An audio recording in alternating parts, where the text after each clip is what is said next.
नमस्कार दोस्तों, हर्षित द्विवेदी एजुकेशन द्वारा बनाया मॉक क्वेश्चंस फॉर प्रीलिम्स में आपका स्वागत है। मेरा नाम है विनीत सागर। 18 जून 2021 का इंपॉर्टेंट क्वेश्चंस चेक करते हैं। Question number 1, consider the following statements with respect to E9 countries which are correct. Video pause कीजिए और आंसर बताइए। आई होप आपने आंसर किया होगा। Now the answer is option B 1 and 3 only. Statement 2 गलत है। देखिए, E9 कंट्रीज के बारे में आपने सुना होगा। बेसिकली 1993 में एस्टैब्लिश किया था by UNESCO, United Nations Economic Scientific and Cultural Organization. इनका एक टारगेट है एजुकेशन फॉर ऑल, जिसको EFA कहता है। इस टारगेट को अचीव करने के लिए उन्होंने 1993 में एक ग्रुप ऑफ E9 कंट्रीज बनाया था, जिसमें 9 कंट्रीज हैं: Bangladesh, Brazil, China, Egypt, India, Indonesia, Mexico, Nigeria and Pakistan. Aim क्या है? Strengthening political will and collective effort to ensure quality education. तो बेसिकली क्वालिटी एजुकेशन एंड सबको मौका मिल जाए एजुकेशन पाने का, ये इनका टारगेट है। वैसे यूनाइटेड नेशंस का SDGs के बारे में आपने सुना होगा। 17 SDGs है, जिसका टारगेट है 2030। अब देखिए, एक बात मैं आपको बताऊं, एग्जामिनेशन पर्सपेक्टिव में 17 के 17 SDG गोल्स कौन कौन सा है आपको मालूम होना चाहिए। वैसे देखिए, ये जो एजुकेशन वाला SDG है, ये SDG नंबर 4 है। ठीक है, SDG नंबर 2 है, बहुत फेमस है, जीरो हंगर वाला। ठीक है, 2 मैंने गलत लिखा है, 2 जीरो हंगर, ये SDG नंबर 2 है। ऐसे SDG 1 to 17 कौन कौन से आपको मालूम होना चाहिए। ठीक है, एग्जामिनेशन में आ सकता है। अब देखिए, स्टेटमेंट में क्या क्या कह रहा है। 1993 वाली बात की है, goals of UNESCO education for all, ये बिल्कुल सही है। Egypt is the only African country in this group, गलत। नाइजीरिया भी है, तो ये स्टेटमेंट गलत हो जाता है। SDG नंबर 4 की बात की है, ये भी सही है। सो answer is option B 1 and 3 only. Question number 2, consider the following statements with respect to National Industrial Corridor Development and Implementation Trust NICDIT which are correct। Video post कीजिए और आंसर बताइए। आई होप आपने answer किया होगा। No the answer is option B 2 and 3 only. Statement 1 गलत है। देखिए, industrial corridor के बारे में एक न्यूज़ आया था सुबह। ये national industrial corridor development and implementation trust जो है, यही पूरा इंडस्ट्रियल कॉरिडोर का प्लानिंग, इम्प्लीमेंटेशन वगैरह करते हैं। देखिए, ये अपेक्स बॉडी है under administrative control of department of promotion of industry and internal trade, जिसको हम DPIIT बोलते हैं। काफ़ी न्यूज़ में आते रहते हैं DPIIT का, काफ़ी सारे स्कीम्स के बारे में। ये ministry of commerce and industry के अंदर आता है। तो बेसिकली ये जो NICDIT है, कौन से मिनिस्ट्री के अंदर आता है? Ministry of commerce and industry के अंदर। ठीक है, तो इनका मेन काम ये है development of 5 industrial corridors in India. ये प्रपोज्ड इंडस्ट्रियल कॉरिडोर्स है।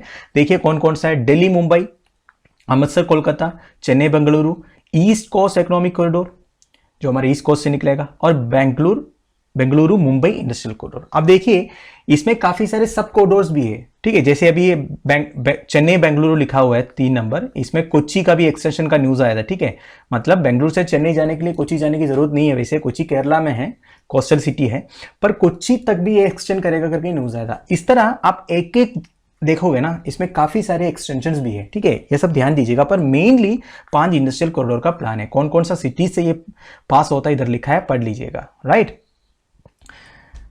तो अब answer is option B 2 and 3 only. Statement 1 क्यों गलत हो गया? क्योंकि लिखा है एडमिनिस्ट्रेटिव कंट्रोल ऑफ मिनिस्ट्री। क्या लिख दिया? कोई बात नहीं, ये मैंने गलती से 2 बार लिख दिया। Administrative control of ministry of road transport and highways लिखा है, ये गलत है। Ministry of commerce and industry के अंदर आता है। Right. Question number 3, consider the following statements with respect to Deepor Beel which are correct. Video post कीजिए और आंसर बताइए।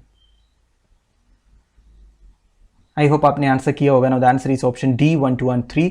तीनों स्टेटमेंट सही है। देखिए, दीपोर बील ये आसाम में कामरूप मेट्रोपॉलिटन डिस्ट्रिक्ट में आता है, एक फ्रेश वाटर लेक है। देखिए, दीपोर बील करीब 2 महीने पहले भी न्यूज में आया था।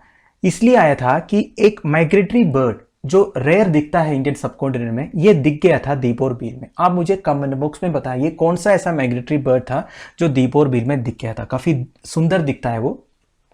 अब देखिए, Deepor Beel is located to the south west of Guwahati city in Kamrup metropolitan district. देखिए, कामरूप मेट्रोपॉलिटन डिस्ट्रिक्ट के बारे में भी बता देता हूं। एक्चुअली 2003 तक आसाम में कामरूप करके एक डिस्ट्रिक्ट था, बहुत बड़ा सा डिस्ट्रिक्ट था। 2003 में इससे एक छोटा सा पोर्शन कार्व आउट किया और कामरूप मेट्रोपॉलिटन डिस्ट्रिक्ट बना दिया। ठीक है, ये भी ध्यान दीजिएगा। It is a permanent fresh water lake in a former channel of Brahmaputra river. तो ब्रह्मपुत्र रिवर के एक चैनल में है लेक, फ्रेश वाटर लेक है। It is A wetland under the Ramsar convention. अब देखिए, रामसार कन्वेंशन के बारे में सुना ही होगा। इसको रामसार कन्वेंशन क्यों बोलते हैं? क्योंकि ये साइन हुआ था रामसार में।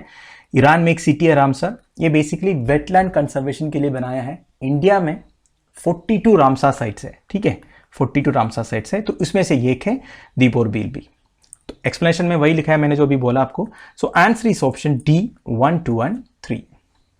Question number 4, which of the following are the initiatives in India towards support of tuberculosis patients and elimination of the disease? Video pause कीजिए और आंसर बताइए। आई होप आपने आंसर किया होगा। No the answer is option A 1 and 2 only, statement 3 and 4 गलत है। देखिए दोस्तों, ट्यूबरकुलोसिस पेशेंट को सपोर्ट करने के लिए, इस डिसीज को देश से एलिमिनेट करने के लिए गवर्नमेंट की तरफ से और कई सारे प्राइवेट एजेंसीज, हॉस्पिटल की तरफ से भी काफ़ी सारे प्रोग्राम्स लॉन्च हुआ है इंडिया में। अभी भी हो रहा है, पहले भी हुआ था। अब देखिए, इसमें निक्षय इकोसिस्टम सबसे इंपॉर्टेंट हो जाता है। ये एक नेशनल टीबी इंफॉर्मेशन सिस्टम है, जिससे आपको इंफॉर्मेशन ऑफ पेशेंट्स मिल जाएगा, प्रोग्राम एक्टिविटी मॉनिटर कर पाएगा एंड परफॉर्मेंस कैसा है एक स्कीम का ये भी पता चल जाएगा। जैसे आरोग्य सेतु से आप रिलेट कर सकते हो, जैसे कोरोना के लिए, कोरोना वायरस या कोविड-19 पेशेंट्स के लिए आरोग्य सेतु ऐप जो है, वैसे ही आप रिलेट कर सकते हो। एक निक्षय इकोसिस्टम, एक टीबी इंफॉर्मेशन सिस्टम है। एक निक्षय पोषण योजना है। ये क्या है? Providing financial support to TB patients for their nutrition. देखिए, टीबी अफेक्टेड पेशेंट्स को न्यूट्रिशन की जरूरत है, तो ये इंश्योर करने के लिए इनको फाइनेंशियल सपोर्ट भी देगा निक्षय पोषण योजना से। और एक टीबी हटेगा देश जीतेगा कैंपेन है, जो सितंबर 2019 में लॉन्च किया था फॉर एलिमिनेशन ऑफ टीबी, और एक सक्षम प्रोजेक्ट है। ये actually Tata Institute of Social Sciences का एक प्रोजेक्ट था for psycho social counselling of to DR TB patient. DR मतलब ड्रग रेसिस्टेंट होता है, ड्रग रेसिस्टेंट, ठीक है। अब टीबी होता कैसे? बैक्टीरिया की वजह से है, माइकोबैक्टीरियम ट्यूबरकुलोसिस, लंग्स को अफेक्ट करता है and person to person through air spread होता है। कफ से, स्नीजिंग से, स्पिटिंग से ये जर्म्स जो है एयर में फैल जाता है और दूसरे लोग अफेक्ट हो सकता है। अब देखिए हमारा स्टेटमेंट्स में क्या क्या लिखा है। Nikshay Poshan Yojana is correct. Saksham project Tata Institute of Social Sciences का है, वो भी करेक्ट है। National vector borne disease control programme, ये कहां से आ गया? वेक्टर बोर्न मतलब क्या है?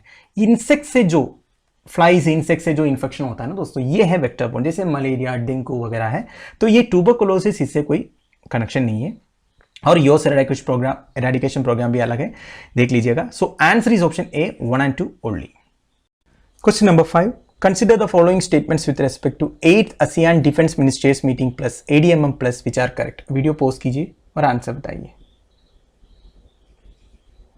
आई होप आपने आंसर किया होगा। ना the answer is option B 2 and 3 only, statement 1 गलत है। देखिए, 8th ASEAN defence ministers meeting plus हुआ था, तो डिफेंस मिनिस्टर्स मीटिंग है, तो बेसिकली आसियान में जितने मेंबर कंट्रीज है उनके डिफेंस मिनिस्टर्स का एक मीटिंग है, ADMM। अब ADMM प्लस मतलब क्या है? प्लस मतलब वही है दोस्तों, ADMM में कुछ डायलॉग पार्टनर्स है, एक्चुअली 8 डायलॉग पार्टनर्स है। कौन कौन सा? Australia, China, India, Japan, New Zealand, Republic of Korea, Russia and USA. तो इनको भी बुलाते हैं, इनके भी डिफेंस मिनिस्टर्स को बुलाते हैं। ये जो 8 डायलॉग पार्टनर्स को प्लस कंट्रीज बोलते हैं, ये ध्यान दीजिएगा। रिसेंटली ये ADMM में प्लस मीटिंग हुआ, तो प्लस कंट्रीज भी इंपॉर्टेंट हो जाएगा। आपसे ऐसा भी सवाल पूछ सकता है कि प्लस कंट्रीज कौन है, राइट? इसका एम क्या है? It aims to promote mutual trust and confidence between defence establishment. जितने भी कंट्रीज के डिफेंस एस्टैब्लिशमेंट्स हैं, चाहे वो आर्मी, नेवल बेस या कोई इक्विपमेंट वाला बेस हो, इन सबके बीच में म्यूचुअल ट्रस्ट बनाना और कॉन्फिडेंस बढ़ाना through greater dialogue and transparency, ये इनका मेन एम है। It was hosted by Brunei as it is in the chair of ASEAN grouping this year, ठीक है। तो ASEAN ग्रुपिंग का चेयरिंग इस बार ब्रूनेई के पास है, तो वही होस्ट किया है। अब देखिए, it is a platform for BRICS लिखा है, इधर ही गलत हो गया, तो ये स्टेटमेंट 1 गलत है। Brunei is the chair of ADMM plus forum this year, very correct. ADMM plus dialogue partners are collectively referred to as plus countries, very correct. So answer is option B 2 and 3 only. तो दोस्तों हमारा daily 5 mock question इधर खत्म हो रहा है। कल एक क्वेश्चन पूछा था, what is the difference between asteroids and comets? Answer is option B 1 and 3 only, statement 2 गलत है। Asteroids are found mostly between orbits of Jupiter and Mars, इतना तक तो सही है। एस्टेरॉइड बेल्ट के बारे में आपने सुना होगा, पर ये जो comets are found mostly between Venus and Mercury, गलत है, राइट? बाकी 1 and 2 तो आपको पता ही होगा। तो answer is option B 1 and 3 only. आज का क्वेश्चन हिस्ट्री से रिलेटेड है। How did sultan Qutbuddin Aibak die? इस क्वेश्चन का आंसर आप मुझे कमेंट बॉक्स में बता दीजिएगा। तो दोस्तों ये वीडियो मैं इधर फिनिश कर रहा हूँ। आई होप आप लोगों को कुछ सीखने को मिल रहा होगा। मैक्सिमम वीडियो को शेयर कीजिएगा दोस्तों के साथ। लेक्चर की PDF एज यूजुअल आपको टेलीग्राम चैनल में मिल जाएगा, जिसका लिंक नीचे प्रोवाइडेड है। Thank you for watching, bye bye, have a nice day.